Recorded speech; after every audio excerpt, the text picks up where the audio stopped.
These are the self-improvement facts that will blow your mind, and this is a follow-up on the previous video I made, so this is part 2. If you're interested in the previous video, go and check it out, but let's get straight into today's video.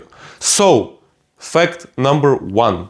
In order for you to expand, in order for you to grow and to be successful, you need to kill the old version of yourself that is holding you back. Your old priorities, your old programming, your old way of viewing things. You need to get rid of that in order to get to the next level. Now, we've all been programmed by someone in this life. Ever since we were born, we were just a little kids, little sponges that basically absorb anything that is said around us. Now, most of the time, this programming comes from our parents. And most probably your parents weren't millionaires, and the way you're programmed is not ideal for your growth.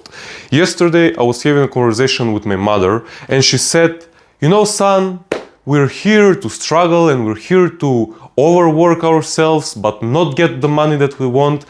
We're basically here to be miserable and to just work hard and get paid little. And I was like, wait a second.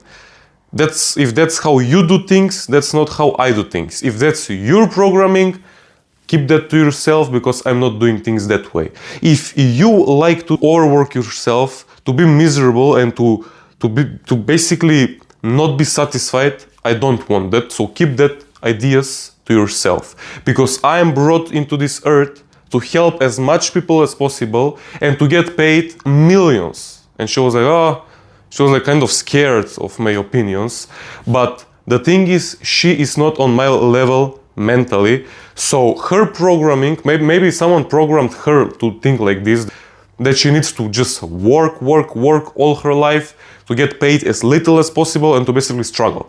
But I'm here to break that pattern. I'm here to break generational poverty. I'm here to be the first ever millionaire in the family, and I cannot become that by thinking like her. So if you've been programmed all these negative things from your parents, from your relatives, friends, whoever it is, just from now on, get all that programming, throw it in the garbage. Be like, okay, politely, I refuse to accept your programming because it will not guide me in the right direction. Self-improvement fact number 2 is your brain is not built for success, it's built for survival. That's why when you want to strive as a man and you can't, you think that you're lazy, you think that you're not meant to be successful, you think that it's your fault, but it's not your fault. It's not your brain's fault. It's just how it's been wired. When we go like 100 or 1000 or 5000 years ago, when we go to the caveman era, our brain thought for food and sex, reproduction, food, and that's all. Our brain is built for survival, not success. So what you need to do is make your brain optimal for success. How do you do that? By setting goals, by making vision boards, by manifesting, by doing all these things. What you need to do is set new goals every 2 or 3 months. Set 10 goals, and when you go back to your goals, even if 3 of the goals are completed, be grateful.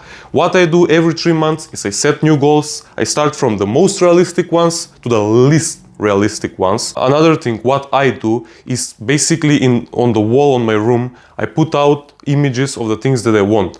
I even went out and bought my dream car in a toy version.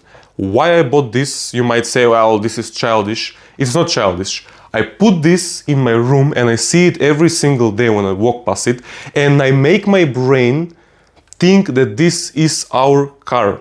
I basically program my brain to think that this is optimal for me.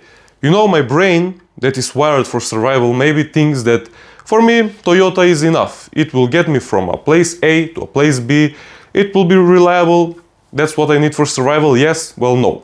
So I make my brain think that this is the car that we want to be driving. And that's why I went out and bought this car. Let's go to the next fact. Any discomfort that you feel right now, any pain, any struggle, it's not your sign to quit. It's your sign that your vessel is expanding and that you're growing as a person. Let's put it this way. Let's imagine this was you. This bottle contains about 1 liter of water, right? If I take 5 liters of water and pour it in this, I'm gonna create a mess, right? It's gonna go out of the bottle, I'm gonna create a mess, and I don't want that, right? Right now, you can only contain 1 liters of water. You can only contain the things that you have in your life. Maybe your 9 to 5, maybe your old car, maybe your ugly girlfriend, whatever it is. If you want to expand, if you want to go from a 1 liter bottle to a 3 liter bottle, basically to have your own business, to have a nicer car, to have a nicer girlfriend, you need to go through pain and struggle. So every time you feel pain and struggle, don't curse it, but be like, great, thank you God, this is an opportunity for me, for my vessel to expand.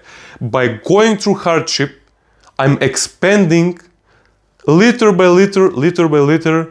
In some time from now, I'm gonna become a 10 liter bottle, I'm gonna become a millionaire, I'm gonna have my dream car, I'm gonna live in my dream house, and I'm gonna have the dream life. But right now, if I take out 10 liters of water and I pour it in this 1 liter of bottle, it's gonna create a mess. So every time you feel any discomfort, don't give up, view it as a sign to just keep going and keep going forward. Let's go to the next step. Self-improvement without faith is just ego in disguise.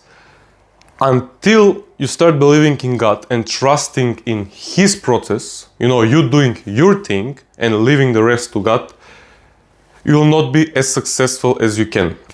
The most potential you can get in this world is by working with God. I talked about this in my previous videos, where we as people, we need to do our part and we cannot mix our roles with God's roles. Our role is, let's take my example, me recording the videos, me trying the businesses, me working on myself, me going in the gym, me trying to be my best version of myself. And that's my job.